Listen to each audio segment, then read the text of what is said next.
Hey guys, tonight we drift into a world where tomatoes grow not on land, not in pots on balconies, but on islands made of mud and dreams, floating on a lake under a sky smeared with ash-orange clouds. You are in a canoe, and the lake around you is whispering. The oars cut through water so still it mirrors the stars. Behind you, the city of Tenochtitlan hums softly, its stone temples glowing like fireflies against the darkness. Ahead, small islands bob gently, each one lush, green, and unnaturally perfect. No, these aren't miracles of nature. They're human-made, carefully stitched together from sticks, silt, and stubborn brilliance. You probably won't survive this if you time-traveled here for a chill farm life. You'll need to dodge snakes, sharp obsidian, and at least one curse from a canal god you accidentally offended. Plus, these tomatoes are guarded more jealously than gold. So, before you get comfortable, take a moment to like the video and subscribe, but only if you genuinely enjoy what I do here. Also, drop your location and local time in the comments. I love seeing who's out there, floating through history with me. Now, dim the lights, maybe turn on a fan for that soft background hum, and let's ease into tonight's journey together. You push through the reeds, feeling their slick stalks brush your fingers, and there it is, your first chinampa. It looks like a floating garden bed, thick with maize, squash blossoms, and the red flash of tomatoes dangling like rubies. But it doesn't float like a raft, it feels solid. You step onto it, half expecting to sink, but the surface holds. Underneath, layers of lake muck, woven branches, and packed earth create a buoyant platform that somehow acts like land. This isn't a modern hydroponic experiment, this is 15th century engineering, and it's disturbingly effective. Historians still argue whether chinampas count as true floating islands or semi-submerged raised fields. But standing here, barefoot, you don't care. You're more worried about the mosquitoes and the eerie silence. These islands feel alive. Not in a haunted forest kind of way, okay, maybe a little, but in the sense that everything here is connected. Plant roots thread through soil that's nourished by lake ooze, which is filtered by reeds, which are trimmed by farmers, who sing to their gods before dawn. You crouch to examine the tomato vines. They're not the beefy supermarket types you're used to, they're smaller, tighter, almost oily to the touch. Aztec farmers cultivate these carefully, choosing seeds for flavor and resilience. The tomato, originally native to western South America, made its way here centuries earlier.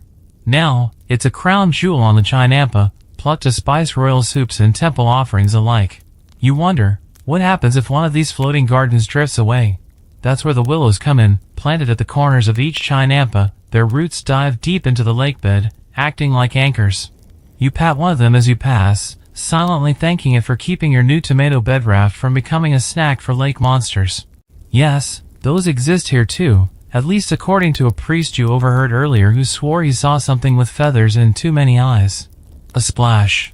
You freeze. Probably a fish. Or a ghost. You walk on, the soil beneath your feet soft but firm, the moon lighting your way as frogs croak like drunk bards. Somewhere in the distance, a flute plays, a farmer coaxing his crops awake. You're not just walking across mud and reeds. You're walking on centuries of human defiance against geography, growing food not beside the lake, but on top of it. And tomorrow, you'll have to learn how to build one from scratch. Sleep tight. You wake with a mosquito bite on your forehead, a dull ache in your calves, and a reed poking you somewhere deeply personal. Congratulations, you survived your first night on chinampa. Around you, the lake has shifted. It's not louder, just busier. Canoes glide past in silence, each carrying bundles of maize, baskets of flowers, or stern-faced farmers with obsidian blades tucked into their belts. These aren't warriors. These are gardeners.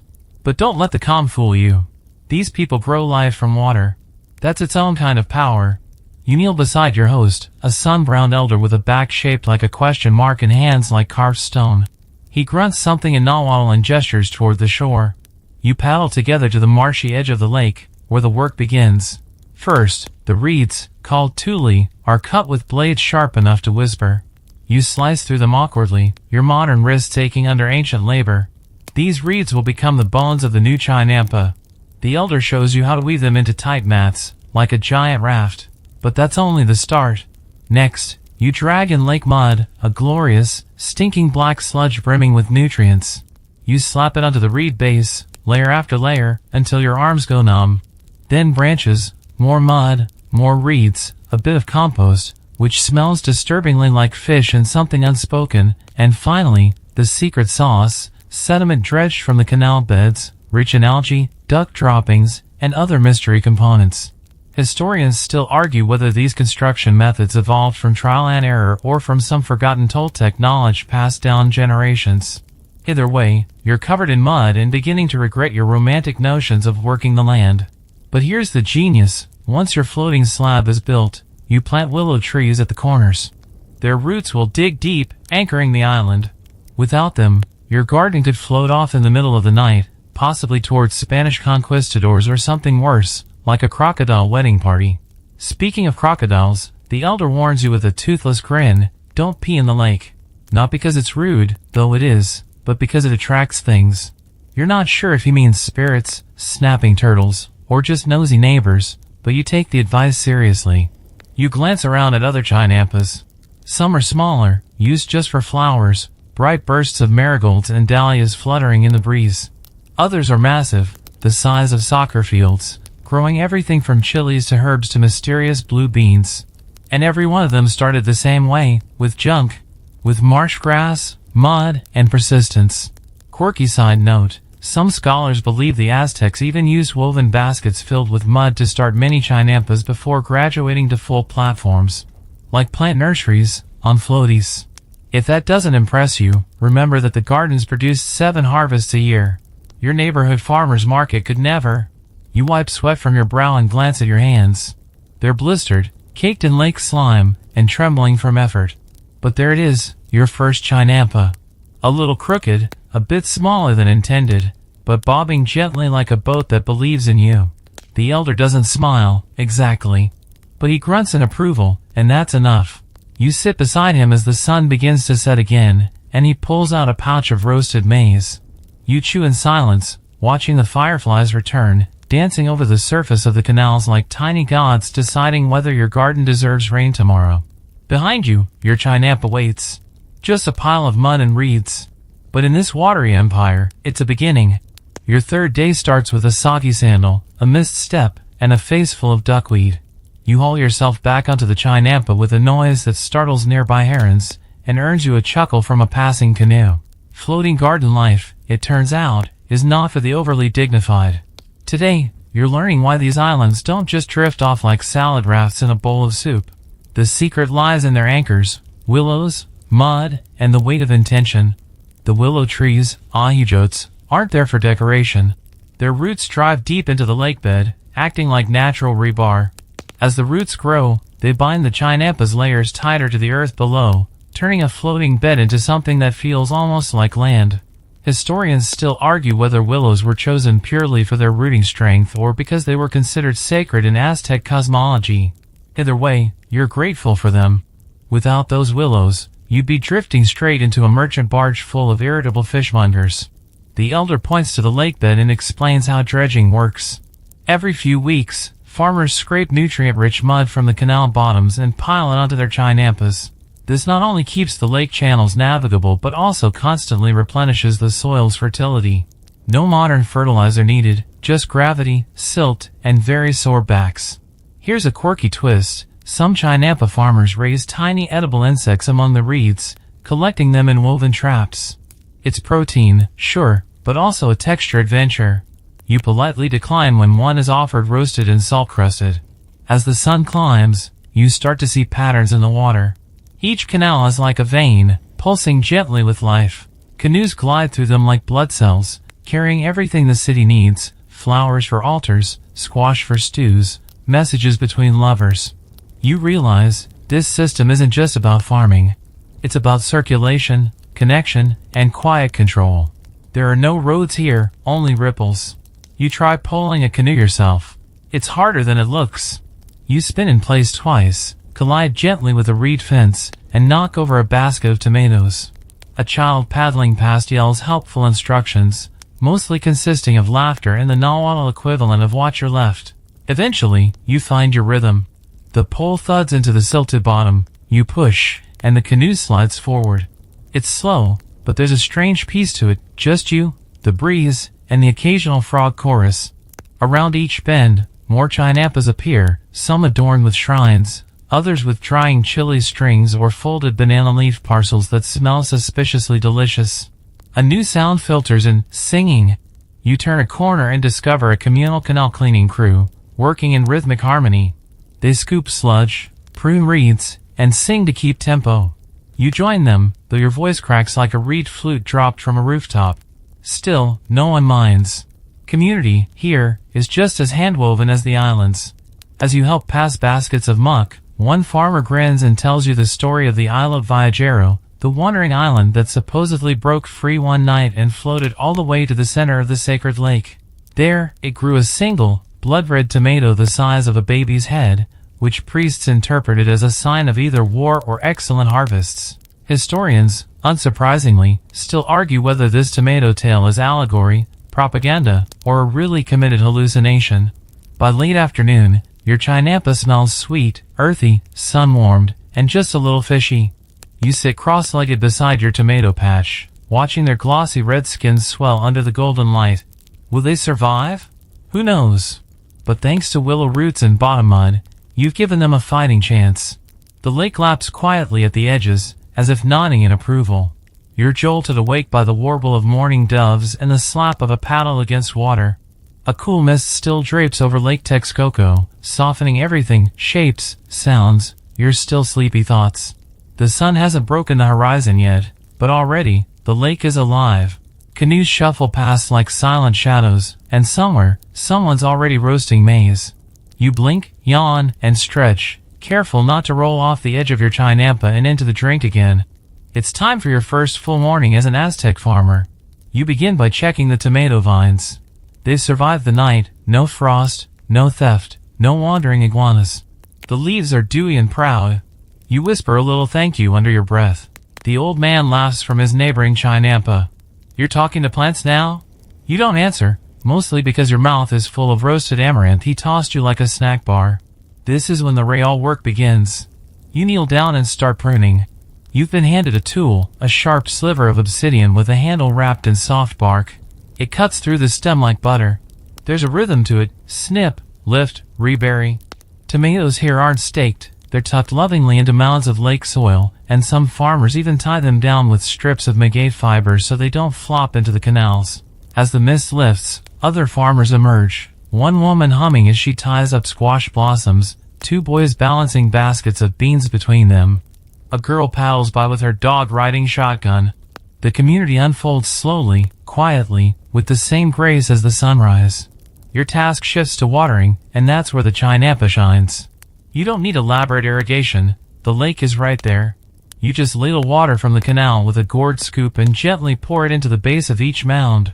The roots drink. The plants respond. There's something deeply calming about it, like pouring tea for very patient, very green guests. Historians still argue whether the chinampa system was a pre-planned marvel or a lucky accident perfected over generations. But as you work, it becomes obvious, this isn't luck. This is a science of sweat, timing, and gut instinct. No weather app tells you when the rains will come. You watch the sky. No fertilizer schedule. You taste the mud. No break room. Unless you count the flat stone where you lie down and pretend you're a rock for 10 minutes. Here's a fun aside. You spot a farmer using chili water to keep pests away. Apparently, crushed chilies mixed with lake water work wonders on aphids. Organic, spicy, and mildly terrifying. You take notes. By mid-morning, the sun is high, and your shirt clings to your back. You pause under one of the willow trees, sharing shade with a heron who seems deeply unimpressed by your presence. You sip from a pouch of pulque, fermented maguey sap. It's thick, sour, and gives you just enough buzz to make the reed flute music drifting from a nearby canoe sound magical instead of slightly off-key. You're not just farming anymore. You're learning to read the land by feel. A breeze from the north? Time to cover the seedlings. A certain pattern of cloud? Expect afternoon drizzle. The lake speaks in signs, and you're slowly learning the dialect. And then, you catch a glimpse of something new. On a chinampa across the canal, a woman is growing flowers, vivid, explosive reds and golds that seem to hum with energy. You ask the elder about it. He nods. Marigolds. For the gods. And for bugs. Turns out, they serve double duty, sacred offerings and natural pest control. That's chinampa life, nothing wasted, nothing done for just one reason. By the time the sun leans westward, your tomato patch is looking decent. A little ragged, a bit uneven, but real. Alive. You lie on your back, arms flopped open, and listen to the murmur of the lake and the faint tapping of someone harvesting beans. From here, the clouds drift lazily over the mountains. The world feels whole. You think, just for a moment, maybe you could live like this.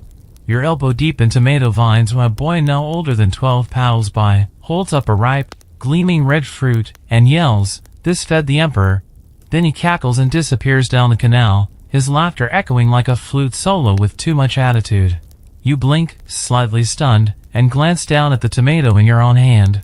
It's smaller than a ping-pong ball, but it's firm, fragrant, and almost glowing in the early light. Today is Tomato Day. Let's rewind a bit. Before the Aztecs, the tomato had already been traveling. It started its journey thousands of miles to the south, in what is now western South America, where its ancestors were tiny, sour, wild things, growing in tangled jungle thickets. Over generations, humans domesticated them, selected for flavor, color, size, and texture. By the time the Aztecs met them, the tomatoes were plump enough to impress high priests and flavorful enough to find their way into royal kitchens. You drop to your knees in your chinampa and start harvesting with that same reverence. Each fruit is plucked with care, laid into a basket lined with banana leaves. The tomatoes aren't just food. They're offerings. They're currency. They're status. Historians still argue whether tomatoes were ever considered sacred or if they simply earned prestige through culinary excellence. What's clear is this: they became central to Aztec cooking. You're invited to one of the nearby chinampas to help prepare a ceremonial stew. The cook, a wiry woman with arms that could wrestle crocodiles, hands you a stone mortar and tells you to start grinding. You do, and immediately regret not stretching beforehand. The ingredients are glorious: roasted tomatoes, dried chilies, crushed pumpkin seeds, wild herbs, and toasted cacao nibs. The result is something smoky, rich, and so spicy it short-circuits your sense of direction for a full minute. Your ears buzz. Your lips tingle. And the flavor, wow! It's no wonder Aztec nobles had their own private chinampas just for cultivating the best produce. The good stuff didn't just grow anywhere, it was curated, like vintage wine. Here's a weird detail you didn't expect: there were tomato tasters. Not full-time, fancy tunic types, but experienced gardeners trusted to sample fruit and decide which plants should be bred again. It's the original MasterChef panel, minus the sarcasm and perfectly white aprons. While sipping tomato stew from a gourd bowl, you hear another tale, this one whispered. It's said that in times of war, enemy crops would sometimes be stolen and replanted in secret chinampas. The Aztecs didn't just conquer people, they conquered flavors. You nod slowly, letting the story settle, and then watch as the tomato cook carefully sets aside a portion of the stew, carried by canoe to the temple as a gift to the gods.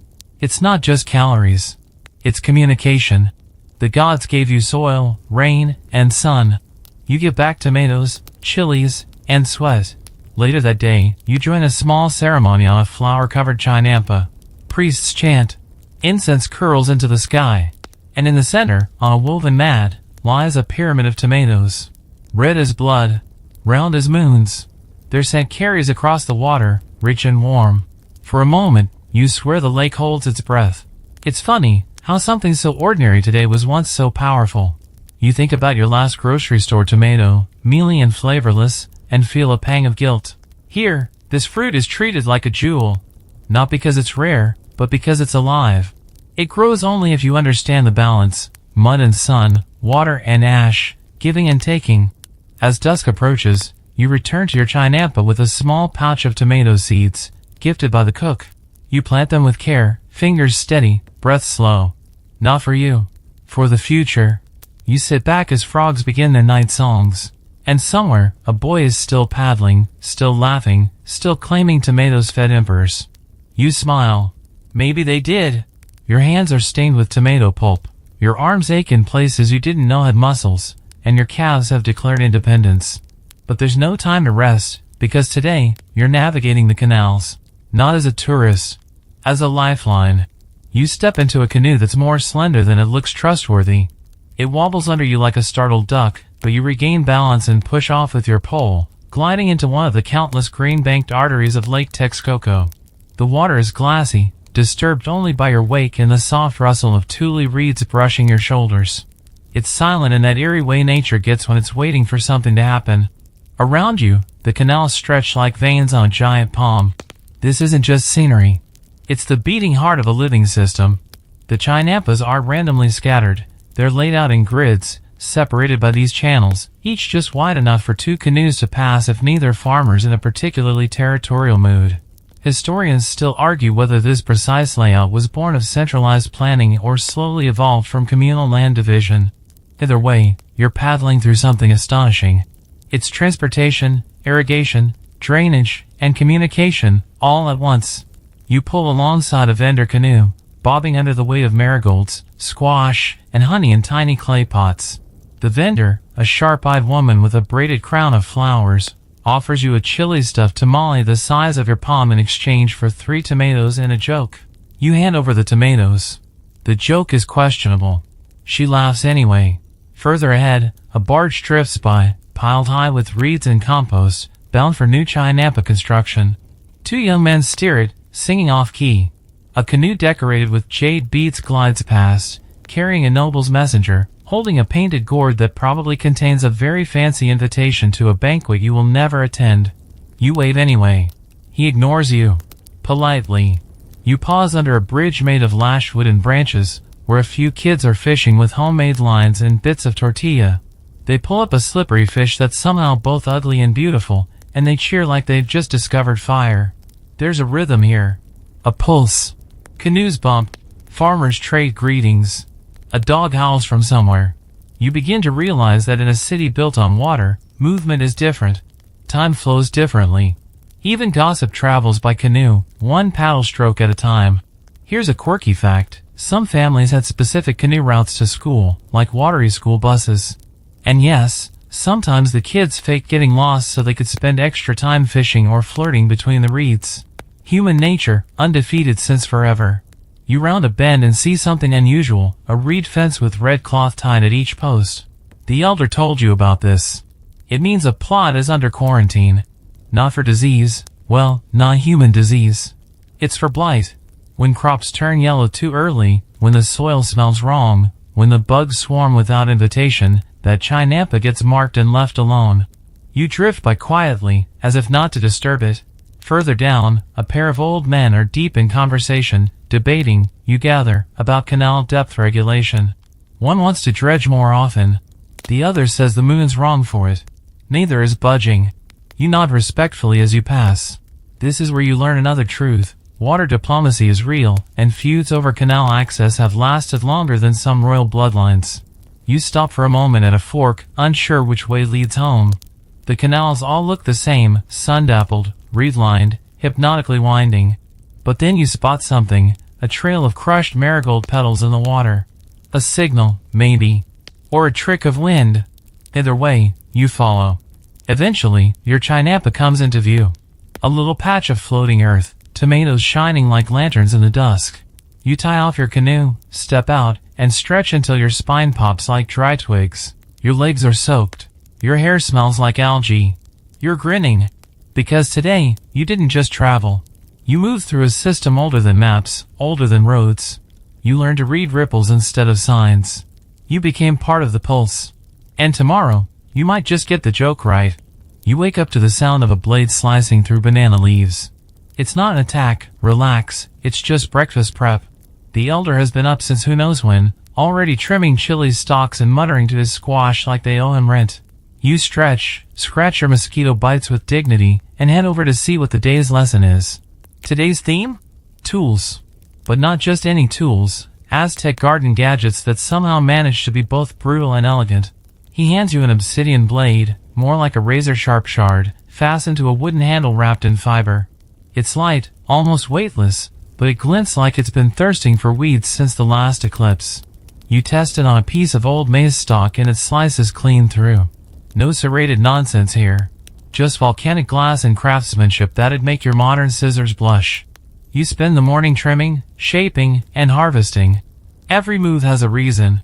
The maize leaves get stripped back to let sunlight through to the squash vines underneath. The chili plants are checked for worms, which you flick off with a bamboo stick that doubles as a pest poker and back scratcher. Multitasking, Aztec style. Historians still argue whether these tools were standardized across the empire or if they varied from chinampa to chinampa. But you notice the subtle differences. One neighbor uses a bone-handled knife. Another has a copper hook for uprooting tubers. A third uses only her hands, strong, practiced, and somehow faster than all of them. You pause at midday to help prepare banana leaves for food wrapping. Turns out, the leaves aren't just packaging. They add flavor when steamed, and they make everything feel like a gift. Even the leftover tomato stew tastes like a new dish when bundled with herbs, tied in fiber, and tossed into a pit of coals. You take your first bite and instantly wish for a second stomach. Here's a quirky tidbit. Some chinampa farmers swore by moon pruning, only cutting certain plants when the moon was waning. Supposedly, it helped with growth, or made the worms stay away, or just gave everyone an excuse to stare at the sky for a while. Later, you help sharpen a pile of obsidian shards using river stones. It's slow work, but strangely meditative. Tap, check, polish. Tap, check, polish. You fall into a rhythm, your hands becoming part of the process.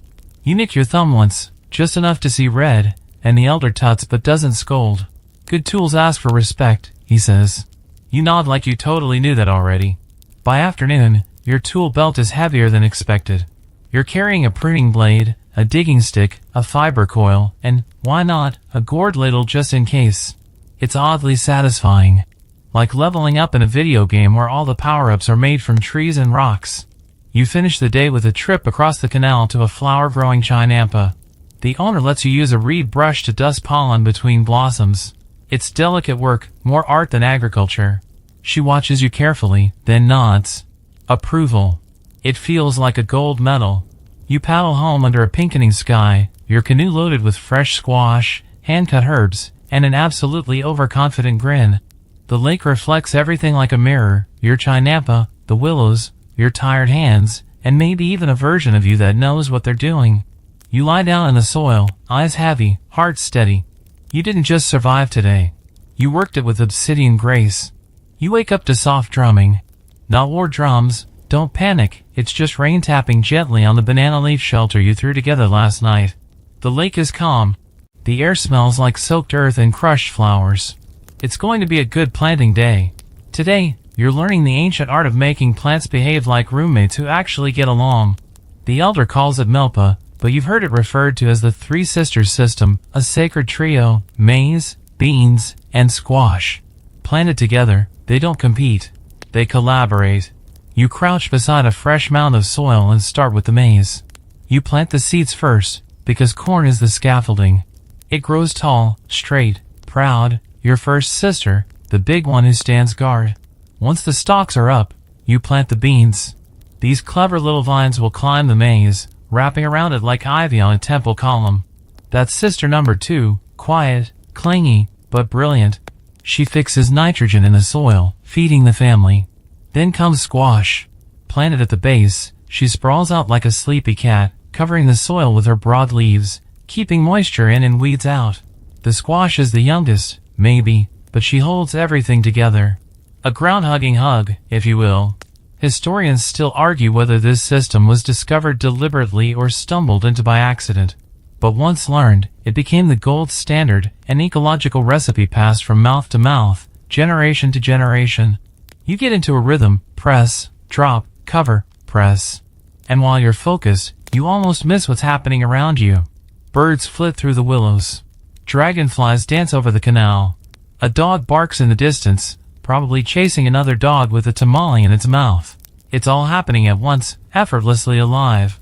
You help a neighbor transplant young amaranth plants beside the squash vines. Why these here, you ask? She shrugs. They get along. There's no spreadsheet. Just instinct, trial, and years of watching what thrives together.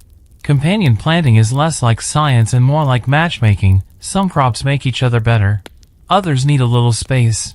Here's a quirky practice you spot. One farmer buries a small dead fish under each planting mound. It's not superstition, it's early fertilizer. You help him for an hour, and by the end, You're not sure if your hands smell like fish or success. You take a break on a nearby chinampa that grows only herbs, epizode, chia, hoja santa, and others whose names you instantly forget but whose smells make your stomach growl. A young girl lets you nibble a leaf that numbs your tongue for toothaches. She giggles, then runs off. You can't feel your gums, but you're oddly content. You drift into the afternoon still planting, still paring, still thinking. This isn't agriculture as control, it's agriculture as listening. You're not bossing the land around. You're tuning in, hearing its preferences. It's like learning to throw a party where everyone actually wants to come back next season. Back on your chinampa, you press the last mound of squash into place. The soil is dark and warm. The lake ripples beside you, reflecting the pink and indigo sky. Everything feels balanced. 3 sisters, 1 you, and a floating garden that somehow breathes. You sit back, wipe sweat from your brow, and think, maybe nature isn't chaotic. Maybe we just haven't been listening close enough. Your foot brushes something hard in the soil.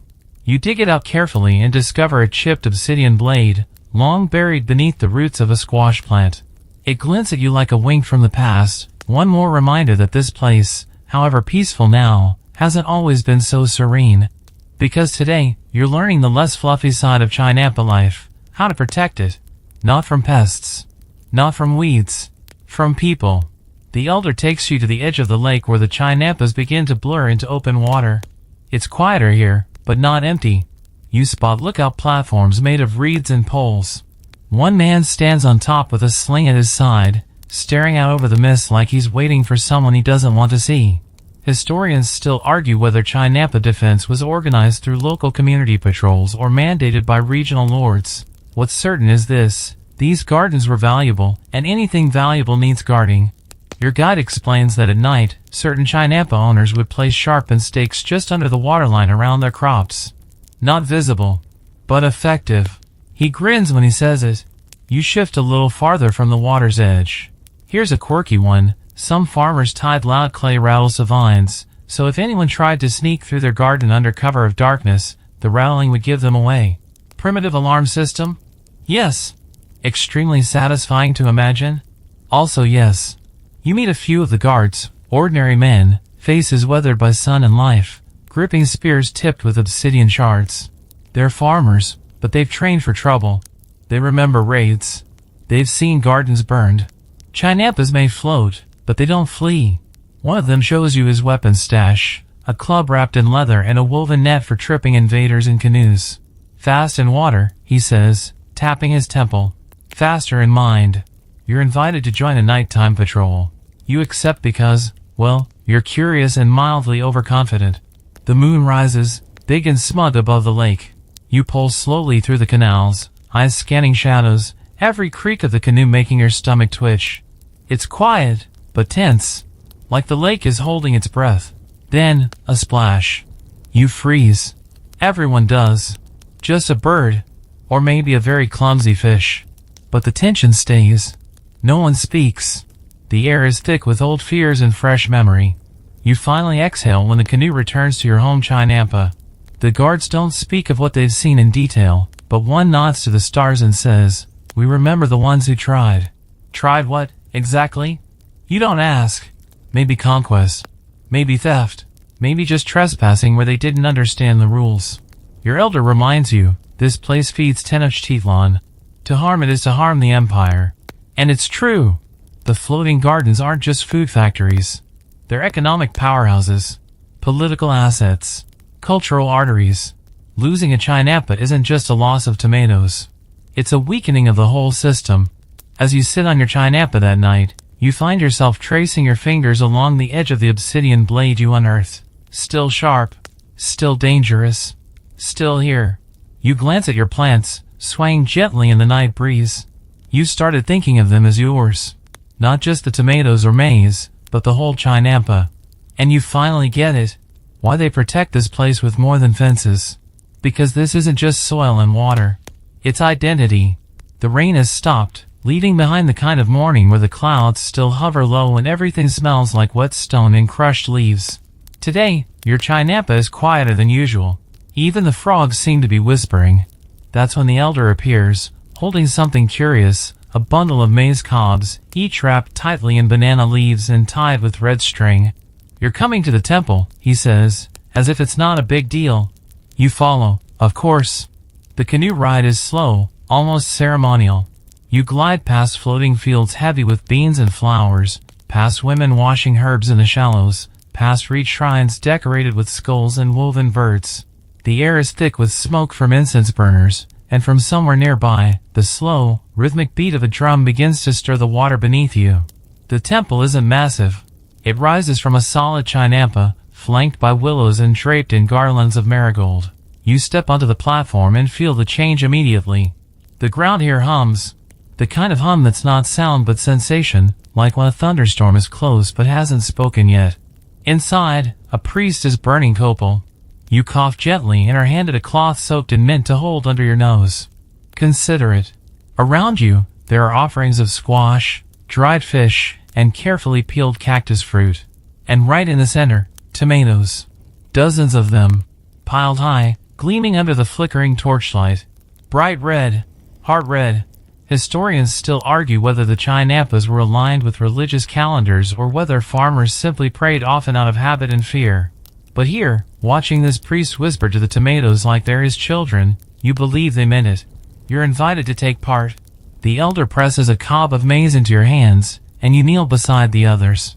The ritual is simple: offer thanks, speak the plant's name aloud, and set it gently among the others. You do, trying to pronounce the nahuatl correctly. The priest smiles with his eyes and says nothing about the way you butchered the vowels. And then, to your surprise, the ceremony shifts. One young farmer is being blessed, not just for good harvest, but for the naming of a new chinampa. A gift from the community. A floating inheritance. Here's a fun, weird fact. Aztecs sometimes married young men to their first chinampa. Like, symbolically. The idea was, treat it like a spouse, and it'll stay loyal. If only modern houseplants came with vows. The priest ties a cord around the boy's wrist and the elder's, then unties it after a short chant. The boy looks nervous. The elder looks smug. Somewhere nearby, someone is sniffling like it's a wedding. You blink fast and pretend there's just too much incense. After the ritual, you join the feast. Food arrives by canoe, steaming in banana leaves, each dish flavored with something grown not 100 feet from where you sit. There's tomato chili stew, roasted squash blossoms, sweet maize tamales, and a beverage made of fermented honey and hibiscus that tastes like rebellion and good choices. You sit beside the young farmer, who is now fielding jokes about whether his chinampa snores or his mood swings. He laughs and says, "She's beautiful, but demanding." Everyone agrees. Some clink gourds and toast. As the night falls and the torches are lit, you realize, this isn't just farming. It's faith. Chinampas aren't passive patches of soil. They're participants in a sacred cycle. You give, they give back. You sing, they bloom. You forget them, they drown. You paddle home under the stars, your stomach full, your mind spinning. A tomato offering. A garden wedding. A floating temple under a crescent moon. Your chinampa waits in the dark, patient. You bow to it before sleeping. Just in case. You're mid-bite into a roasted chili when someone yells. Not in panic, more like deeply annoyed indignation. You and the elder rush to the canal's edge to see two farmers in their canoes, paddling aggressively toward each other with faces like thunderclouds and baskets of very damp maize. Water thief, one of them barks. The other points a soaked finger and fires back. You block the feeder canal again. Ah. You've stumbled upon one of the more spirited traditions of chinampa life, the neighborhood squabble. As peaceful as the floating gardens seem, they depend on balance. And when that balance is thrown off, say, by someone redirecting water, overdredging, or letting their squash vines trespass, a polite little feud might erupt. Or an impolite one, depending on the day. Historians still argue whether Aztec water rights were enforced through formal law, ritual agreement, or just extremely persistent nagging. But whatever the method, you're seeing the consequences play out in real time. The shouting grows more colorful, and someone makes a comment about another person's mother's cooking. Now it's serious. The elder sighs and hands you a reed hat. Stay neutral, he mutters, and you nod like Switzerland. Eventually, an older woman arrives, clearly respected, possibly feared. She slaps the water with her paddle for attention. Everyone shuts up. She listens, squints, points her paddle at both men, and orders them to fix the problem together or no one gets to trade at tomorrow's market. Problem solved. You're low-key terrified of her. As things calm down, you're pulled into a nearby chinampa that specializes in medicinal plants. The owner, a calm man with a voice like river pebbles, explains how water flow affects everything. If a canal gets too shallow, roots can't drink. Too deep, and the banks erode. Just right? The garden thrives. It's Goldilocks logic, Aztec edition. He shows you how he tracks flow using floating reed markers, like traffic cones, but biodegradable and 900 years cooler. If the reed bends too far, he knows it's time to dredge. If it drifts too fast, someone upstream is hoarding. Here's a quirky practice you witness. One farmer sets up tiny reed gates he opens and closes based on moon phases. He swears it calms the water, and by extension, the plants. His neighbors think he's eccentric. His tomatoes are twice the size of yours. Later, a group of children invite you to play a canal game that involves balancing on one leg in a canoe while holding a basket of marigolds. You fall in immediately. They applaud. One hands you a flower for effort. But even in play, they're learning how to read the water, how to balance, how to coexist. Because here, on this network of floating fields, it's not just about what you grow, it's about what you let everyone else grow, too. You help repair a collapsed reed wall that was accidentally knocked down during the morning's squabble. Everyone pitches in. No one brings up the earlier shouting. That's chinampa code. Argue hard, work harder, and don't hold grudges longer than the tomato harvest cycle. By evening, the canals are quiet again. Fireflies blink along the water's edge. You sit with the elder, who smirks and says, "You've now survived your first water war." You clink gourd cups filled with cooled cacao, and he adds, "Next time, try not to fall in." The fish think you're weird. You smile. The fish probably are judging you. But it doesn't matter. Because today, you learn that floating gardens don't just grow food. They grow relationships, messy, beautiful, watery ones. You're kneeling by your tomato plants, checking for pests and whispering compliments, when something slithers past your fingers. It's not a snake, it's a story. Because today, your work takes you deeper. Beneath the soil. Beneath the water. Beneath the calm. The elder sits beside you with a serious face and a small bowl of incense. "Time you knew what's under us," he says, as if he's about to introduce you to an ex. You're not quite sure what to expect. Bones? Buried gold? A cranky old god with a thing for maize? The answer is yes, and also more. He begins by telling you the story of Tlaloc, the rain god. Powerful, unpredictable, easily offended by loud singing and dry offerings. The lake, he says, belongs to Tlaloc.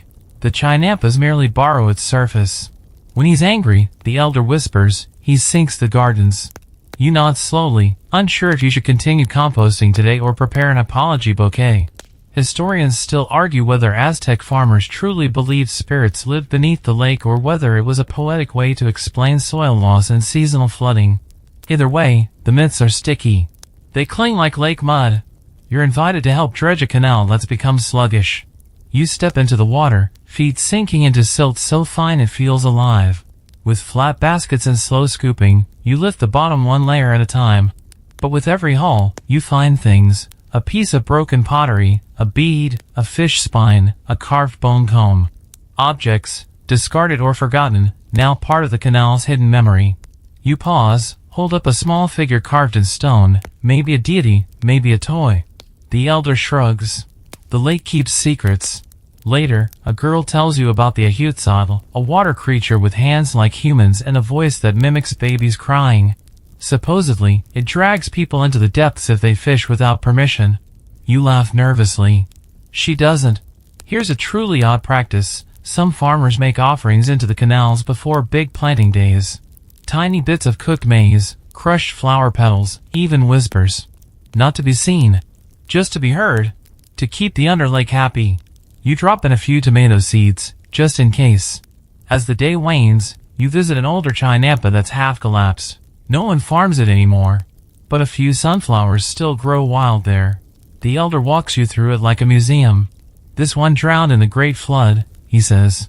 Not a biblical flood, a real one, that happened years ago when the lake rose too high, and the balance was lost. Crops vanished. Fields sank. And some gardens never came back. You sit by the edge, feet dangling in the murky water, thinking about all the life layered beneath you. These gardens aren't just made of mud and reeds. They're built on memory, on bones, beliefs, broken tools, and buried gods. And you begin to understand something strange and beautiful. The floating gardens float not because they defy nature, but because they lean into it. They float on stories, on loss, on dirt that remembers. That night, you dream of the lake rising, not in anger, but in song, lifting you, your chinampa, your tomatoes, all of it, into the stars. You wake up covered in dew, holding a single sunflower petal. And for a moment, you wonder if it followed you back. You're wrist deep in compost when the elder calls out, "Time to feed the garden." You blink, holding a suspiciously squishy mass of something between rotting grass and expired dreams, and think, isn't that what you're already doing? Apparently not. Today, you're learning the sacred, smelly, and strangely elegant art of chinampa maintenance. It starts with the compost. Not the tidy, Pinterest-approved kind. This is Aztec compost, a pungent blend of lake sludge, crushed shells, fish guts, leftover maize husks, fruit peels, and occasionally, brace yourself, crocodile dung. Yep, that's right, crocodile dung. Why? Well, as the elder says with a perfectly straight face, hot animals, hot soil. You nod as if that makes total sense and don't ask follow-up questions. Historians still argue whether crocodile dung was truly prized or just part of broader muck sourcing habits. Either way, it works. You mix it all together in a shallow pit lined with reeds, wait for it to break down in the tropical heat, and then shovel it carefully into planting beds while trying to ignore the overwhelming aroma of wet feet and ambition. You learn to spot compost that's ready. It doesn't smell like rot, it smells like life. Earthy. Warm. Alive. You crumble a handful through your fingers and actually feel kind of proud. Like a chef perfecting a weird soup only plants get to eat. But chinampa upkeep isn't just about compost. It's also about balance. You hop into a canoe and help prune the reed walls. These barriers keep your floating garden from dissolving into the canal, and they have to be trimmed regularly so they don't choke out water flow. You cut, stack, and reweave fresh reeds, hands moving with a rhythm you didn't know you'd learned. Here's a quirky one. You help install a floating scarecrow. Not a stuffed shirt and straw hat. No, this one's a clay owl head mounted on a stick, with shells tied to its wings. Every breeze makes it rattle ominously. Keeps away birds and bad spirits, says the elder. You nod, hoping it also keeps away dreams of crocodile compost. Midday, you snack on roasted lake crabs, tiny, salty, and weirdly addictive. They're caught in reed traps shaped like spirals. The elder jokes that they're smarter than most politicians and tastier, too. You almost choke laughing. While applying new compost to your tomato patch, you find the plants noticeably stronger, leaves thick, color deep, fruit firm. One of your neighbors pauses to admire them, sniffs the air, and says, "MMM. You went full dumb." Compliment accepted. You help dredge a shallow canal later, shoveling black silt into woven baskets and ferrying it to a struggling chinampa. The act isn't glamorous. It's sweaty, grimy, mosquito-heavy work. But afterward, the struggling maze straightens like it got a pep talk. That's the thing, you start to feel like a healer. The chinampas respond. You give them care, and they lean back into life. Soil breathes. Leaves brighten. Water runs clearer. It's not mystical. It's earned. As dusk falls, you're invited to a storytelling circle. Children sit cross-legged, wide-eyed, as an elder describes the worm wars, a local legend about a time the chinampas were infested with hungry, evil grubs sent by a jealous rival tribe. The solution? A massive lake-wide composting festival that involved chili powder, frog songs, and synchronized stomping. Totally unverifiable. Completely delightful. And when the stars rise, you lie back on your chinampa, arms behind your head, staring at the Milky Way. Your hands still smell like compost. Your shoulders ache, but your tomatoes gleam in the starlight. A floating garden, half magic, half mud, and somehow fully yours. You wake to laughter. The soft, rhythmic kind that bounces off water and carries like a psalm. You follow it, still rubbing compost from your eyes, and find yourself at the edge of a torchlit chinampa, where tonight, finally, it's market night. The floating night market only happens every few weeks, and only when the moon is high and the lake is calm enough to reflect stars without rippling them to shreds. And tonight? Perfect. The air is warm, the breeze smells like cinnamon and wood smoke, and the canals are glowing with lanterns that bob gently like drifting fire spirits. You climb into a canoe with a small basket of tomatoes, squash blossoms, and 3 of your best chilies. Beside you, the elder piles in a bundle of herbs and some kind of root that smells like licorice and regret. He claims it cures hiccups and heartbreak. You're skeptical. The journey is slow, quiet. Other boats glide past, some piled with flowers, some with clay pots, others with chirping birds in cages. Everyone's smiling, talking low, as if afraid to disturb the mood. The market itself? A maze of floating stalls lashed together with reeds and rope, anchored in place with poles driven into the lake bed. Each stall has a torch, or a lantern, or a string of glowing beetle shells. It's beautiful in the way fireflies are beautiful, fragile, fleeting, and a little surreal. You dock and climb aboard a reed platform stacked with fresh cacao beans. The seller, a woman with turquoise-dyed fingertips, offers you a taste in exchange for a chili. One bite and you feel like you've been punched by delicious thunder. Next, you trade 2 squash blossoms for a tiny obsidian mirror. You don't need it. You want it. It reflects firelight like a wink from a god. Beside you, someone's frying amaranth cakes over a flat stone. You beg for one. They demand a song. You give them your best rendition of a rain chant. It's passable. You get the cake. Historians still argue whether these markets were strictly regulated or joyfully chaotic. But tonight, it's clearly the latter.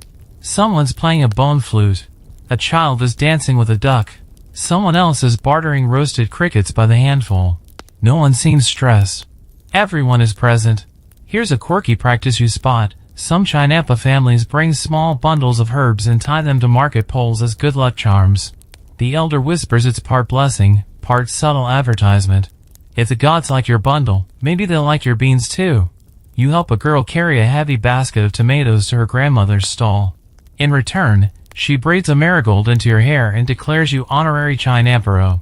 You puff your chest a little. It feels earned. At one stall, you find a man selling scrolls, tiny folded codices inked with garden tips, moon charts, and what he claims is the recipe for the perfect tamale. You trade your mirror for it. No regrets. As the night deepens, torches flicker lower, and the last trades are made. People begin to sing, not loud songs, but hums and harmonies, notes pass from canoe to canoe like soft smoke. You lie back in your boat, your pouch full of new treasures, and stare at the moon. You've never seen commerce like this. No shouting, no haggling for sport.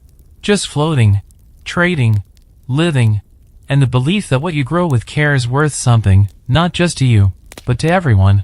You paddle home with firelight dancing in your wake. Your chinampa waits quietly, rocking ever so slightly, as if it too had gone to market and returned satisfied. You fall asleep to the scent of roasted amaranth and the memory of a duck trying to steal a necklace. You're dozing in your canoe, one toe dangling lazily in the water, when something bumps your boat, gently, like a cat asking for attention. You sit up and squint through the reeds. It's a painted gourd, bobbing in the canal, sealed with wax and tied with a feathered cord. A message. You fish it out and hand it to the elder, who pops it open like it's just a morning letter. Inside? A thin codex scroll, carefully folded, ink still fresh.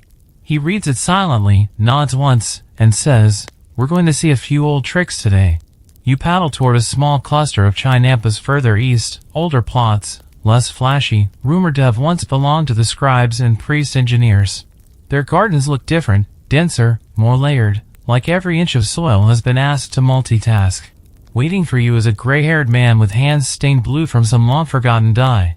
He unfurls a scroll, deerskin, brittle at the edges, covered in tiny glyphs and garden symbols.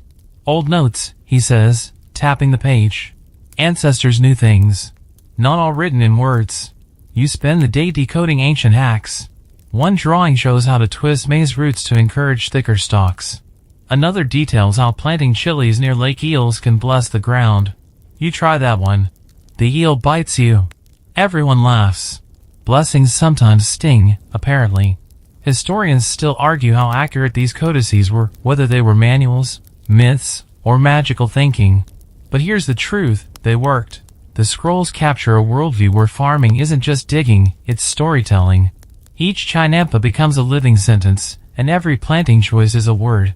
You're handed a reed carving tool and asked to try your hand at a codex of your own. You inscribe a tomato, a sun, and a wavy line that might be water or might be your attempt at a canoe.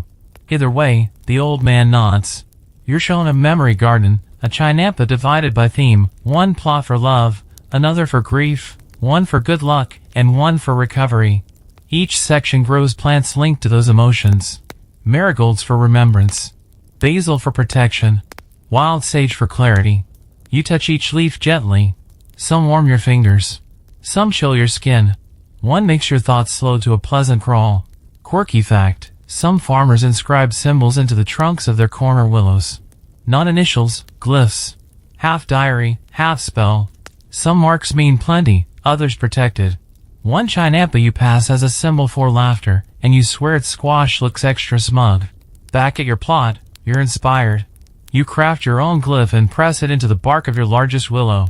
It's a tomato with wings. Maybe it means abundance. Maybe it means nothing. But it feels like something. That evening, you and the elders sit cross-legged over a basket of codices, flipping through history. One scroll details a failed planting year due to moon sickness, possibly a drought.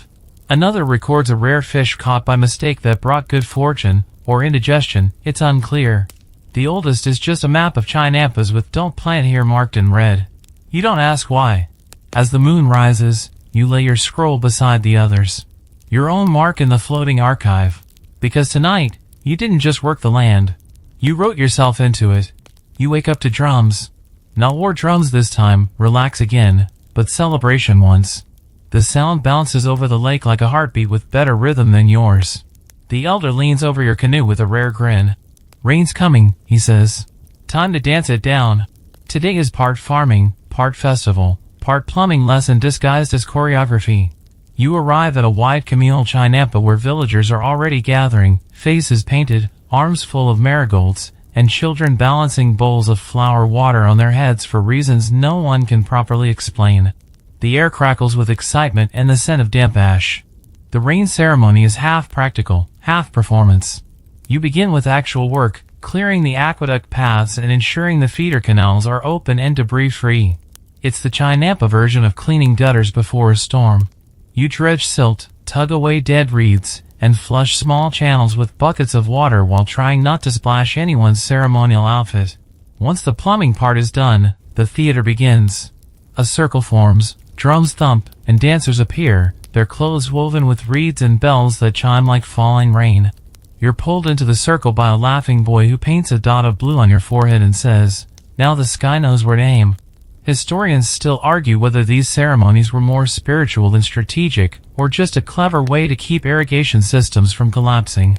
But watching the dancers leap, twirl, and mimic thunder with stomps that shake the soil, you realize, it doesn't matter. The effect is real. The sky feels closer. The land feels grateful. You're given a fan made from agate fibers and told to fan the sky. You do it poorly.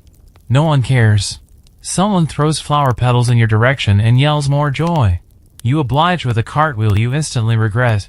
Here's a quirky tradition you didn't expect. During the rain festival, farmers each carry a clay figure of their best crop, maize, squash, tomato, or flour, and toss it gently into the canal. Not to discard it, but to remind the water what it gave us. You hesitate, then release your smallest, ripest tomato. It floats, spins, sinks.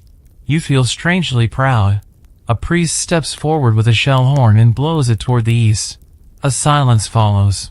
Then, plip. One drop. Two. Then a whispering drizzle that sends everyone into laughter and whooping. Told you, the elder says, shaking his head like rain was his idea all along. People dash to cover the ceremonial scrolls, but no one leaves. You dance in the drizzle, soaked in rhythm and joy. The water slicks your arms, your hair, your soul. Your chinampa will drink well tonight. Later, under a reed awning, you share roasted squash and tamales with a circle of soggy celebrants. A woman tells you how she once sang so well during a rain ritual that her maize doubled in size. A man counters with a story of a dance so enthusiastic it accidentally flooded his neighbor's plot. Everyone laughs like they've heard it 50 times, and love it more each time. Before leaving, you watch as the elder ties a bundle of wet marigolds to his canoe. For tomorrow's planting, he says. The land likes memories. You paddle home slowly, rain pattering on your back, the lake now gleaming under moonlight and cloud shadow. Your tomato vines shimmer with droplets. The soil smells like something ancient and generous. You lie back in the canoe, let the rain tap your eyelids, and think, this isn't farming. This is flirting with the sky. And tonight, the sky blushed back. You wake to the sound of a canoe scraping softly against your chinampa. You sit up, blinking sleep from your eyes, and find a visitor, a boy no older than 10, holding a carefully wrapped bundle of squash and a scroll sealed with red wax. For the nobles, he says, handing it over like it's just another morning errand. Today, you're learning a different side of the chinampas, the politics of produce. You accompany the boy back to a staging chinampa where several canoes are being loaded with the choicest harvests, perfect maize ears, glossy tomatoes, chilies sorted by color and kick, and bundles of herbs so aromatic they make your nose twitch. Each parcel is wrapped like a gift, tied with fiber or reed twine, marked with a glyph indicating origin. This is chinampa diplomacy, floating gifts for floating alliances. Historians still argue whether these offerings were tribute, tax, or voluntary exchanges. But here's what you see. When a noble's table glows with chinampa-grown delicacies, they remember whose water fed their banquet. And that memory pays back in protection, trade privileges, and sometimes, just not being conquered. Which is nice. You're assigned to a delivery canoe, loaded with offerings destined for a mid-level noble who controls several nearby canal junctions. The elder warns you to bow low and speak little. Let the tomatoes do the talking, he says. You nod, suddenly worried your squash-laden canoe isn't charming enough. The journey is long and quiet. The lake feels deeper here, the canal's wider, the banks more cultivated. You pass other diplomatic canoes, some humming with flute music, others flying flags made of painted bark. At the noble's receiving dock, you're greeted by guards in feathered cloaks. One of them eyes your cargo, picks up a tomato, sniffs it, and grunts. Approval, apparently. The noble emerges, young, gold necklace, slightly bored. He accepts your bundle, inspects the scroll, and raises one eyebrow. Then, unexpectedly, he smiles. Tell your elder I missed the smoked chilies from last year. The boy beside you nods like this is a victory. You nod too, because what else are you going to do? You just delivered a produce poem that landed. Here's a quirky detail you learn afterward. Some chinampa families sent their deliveries by tucking in wildflowers or rubbing herbs on the wrapping. Not for flavor, just for mood. The lake's version of product branding. On the return journey, the boy tells you stories of past deliveries gone wrong. One time, an eel chewed through a bundle of maize on the way. Another, a messenger sneezed onto the noble's figs and was exiled for a week to paddle the night shift. You check your squash again. Still dry. Still safe. That afternoon, you help prepare a reciprocal gift. The noble has sent a parcel in return, decorative gourds, a small obsidian knife, and a string of colored shells. Not a bribe, the elder says. Just manners. You wrap it carefully and deliver it to another chinampa down the canal. This one's smaller, scrappier, growing beans and chili with an almost rebellious flair. They accept the gift with wide grins. Now we owe you a favor, one says. Rainwater barrels, perhaps. And just like that, the floating web grows denser. A tomato here, a blessing there. Nothing written in law, but everything understood. You spend the evening writing your own diplomatic glyph and etching it into a piece of bark, a canoe, a maize ear, and a lopsided smile. You hang it from your garden's corner pole. Not official, but honest. The lake reflects a sunset the color of smoked chilies. You paddle slowly, thinking, diplomacy here doesn't wear robes. It wears soil. It tastes like tomatoes. It sails by moonlight. And when done well, it floats. You wake to the sound of something wrong. It's not loud. It's not dramatic. But it's off. The usual gentle slap of water against your chinampa is gone, replaced by silence. Thick, heavy, suspicious silence. Then you hear it, boots. Not sandals. Not bare feet. Boots. You scramble to the edge of your garden and peer through the reeds. On the far side of the canal, a line of strangers in strange clothes wade ashore, gleaming armor, bearded faces, and weapons that flash like thunder caught in metal. Spaniards. The elder appears beside you, grim and silent. He says one word, hide. You slip into the canal, ducking low beneath an overhang of vines. Your heart thumps like a festival drum. The water is cold. The air still. You peek through the leaves and watch. They're not many, maybe a dozen, but they move with that unsettling certainty of men who think the world belongs to them. One pokes at a tomato plant with the butt of a musket. Another tears off a marigold and sneezes. They don't understand what they're looking at. The canals. The order. The miracle of floating food. To them, it's alien. Curious. Profitable. Historians still argue about the first encounters, whether the Spaniards were bewildered, impressed, or immediately strategic. But in this moment, watching them tramp through a maze of careful roots and sacred vines, you feel their misunderstanding like a wound. They take nothing. Not today. Maybe they're scouts. Maybe they're just tasting the land before they claim it. After they leave, the chinampa feels wounded. Not physically, nothing's broken. But something invisible has shifted. The frogs fall silent. The breeze hesitates. You and the elder spend the rest of the day reinforcing the reed walls. It's not panic. It's preparation. He hands you a basket of seeds and says, plant them all. Plant like you don't trust tomorrow. Later, a council of farmers gathers in a hidden clearing. They speak quickly, in low tones. Some want to hide everything. Others want to fight. Most just want to survive. You sit quietly and listen. Here's a strange moment. One man pulls out a tomato and holds it up like a torch. They'll want this, he says. So let's decide what they never get. A woman nods. We give them the fruit, not the roots. That night, farmers paddle out in silence and bury scrolls beneath corner willows. Old codices. Garden maps. Glyphs that hold too much knowledge to risk. Some burn their seed glyphs. Others simply hide them in clay jars sunk into the mud. Quirky fact, there's rumor of a chinampa that vanished entirely, cut free and pulled deep into the mist, carrying forbidden seeds, sacred herbs, and one defiant gardener who swore, if the land must float, let it float far from them. You lie awake under a woven mat of reeds, eyes wide open, listening to the lake shift beneath you. The chinampa sways gently, as if holding its breath. The tomatoes gleam faintly in the moonlight. You brush your fingers over one, then think better of picking it. Some things need to stay rooted a little longer. The sun rises quiet and red. Not the cheerful kind of red, but the kind that makes the elder mutter under his breath and spit twice into the water. It remembers, he says, though he doesn't explain what it is. You don't ask. The Spaniards haven't returned, at least, not yet. But the lake feels different. The air holds its breath. The birds sing in a lower key. You go about your tasks, checking vines, turning soil, whispering to your beans, but your eyes keep flicking to the water, waiting for a ripple too smooth, a shadow too deliberate. And yet, the chinampas endure. You paddle out to check on the others. One by one, garden after garden, still here. Some more battered than others. A few trampled. But most standing, floating, alive. You reach the old man who paints codices and find him seated cross-legged, brush in hand, recording what happened yesterday in precise, black strokes. If they take the fruit, he says, not looking up, they should know what it costs. Historians still argue whether the chinampa system ever truly died or whether it simply faded into silence, hiding in corners the empire no longer saw. But what you witness now defies fading. Its stubbornness. Grace. Roots too deep to pull.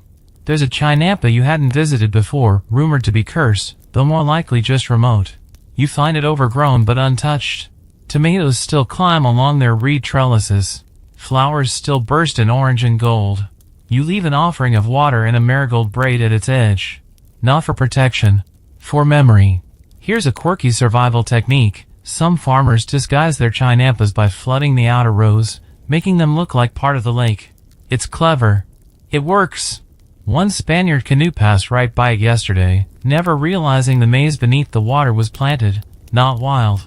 Back home, the elder sharpens his obsidian blade, not for battle, but for pruning. They will look for gold, he says. We give them tomatoes. And you do. At the next market, smaller, quieter, you paddle in with your usual haul. But this time, there are strangers in the crowd. Tall, pale, curious. Speaking in broken nahuatl and clutching coins that mean nothing here. They don't bargain. They demand. A few farmers oblige, trading tomatoes for beads or maize for silver trinkets. Others turn their backs. You split your produce, half for trade, half hidden. A quiet act of balance. Of survival. Later, in secret, you share seeds with a neighboring chinampa. For later, you say. The woman nods and tucks them beneath her cloak like they're scrolls of prophecy. That night, under starlight, you help the elder sink a sealed clay jar into the water. Inside, codices, seed bundles, tools, and one perfectly dried tomato. Not buried, he says. Planted. You lie awake thinking of the future. Of gardens grown in secret. Of recipes passed in whispers. Of tomatoes showing up in faraway lands and no one remembering where they came from. But you'll remember. Because you were here. You saw how the chinampas didn't scream when threatened. Didn't burn. Didn't run. They stayed. They floated. They waited. And they outlived it all. You wake to silence again, but this time, it's not heavy. It's not warning. It's peaceful. The water laps softly at the edge of your chinampa, and the sky is that perfect morning blue that feels hand-painted just for you. Today, there are no Spaniards. No ceremonies. No market calls. Just you. Your chinampa. Your tomatoes. You stand barefoot in the soil you've turned, fed, and guarded for weeks. It's firmer now. Richer.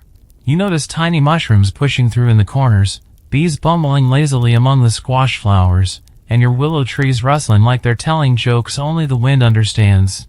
Your tomato plants are heavy with fruit. Red, gold, streaked in wild hues. You pick one. Just one. It's warm from the sun, it's skin-tight, fragrant. You bite into it slowly, juices running down your chin.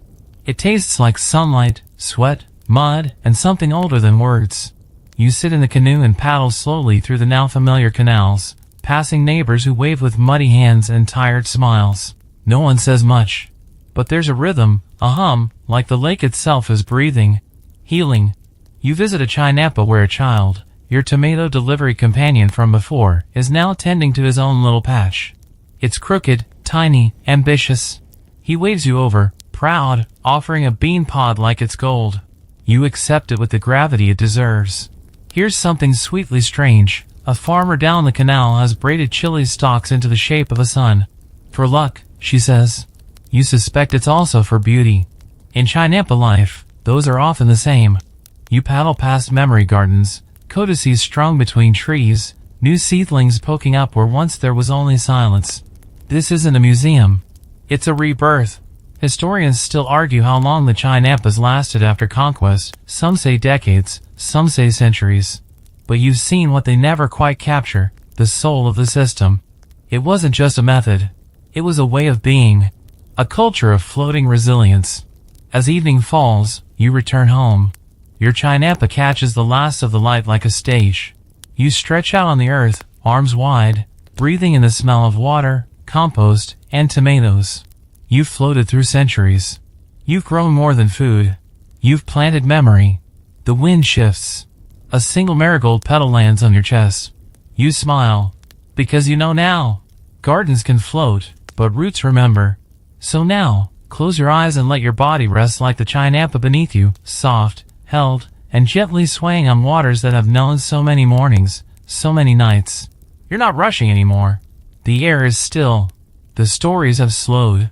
Imagine the lake now, under moonlight. The willows hush their branches. The frogs begin their careful chorus. Somewhere far away, a single flute sends a note into the darkness, not demanding, just reminding the stars that someone's still awake. Maybe you. Your hands are tired, but they've done good work. You've turned mud into meaning, chaos into care. And the tomatoes? They'll grow while you sleep, fed by the rhythms you've joined, the roots you've honored, and the sky you danced beneath. The lake remembers you. So does the soil. Even the paddle, resting by your side, carries a sliver of your pulse now. Tomorrow will come. There'll be more planting, more laughter, maybe even another eel bite. But for now, the journey is over. You are floating in stillness. The night is holding you. Breathe in.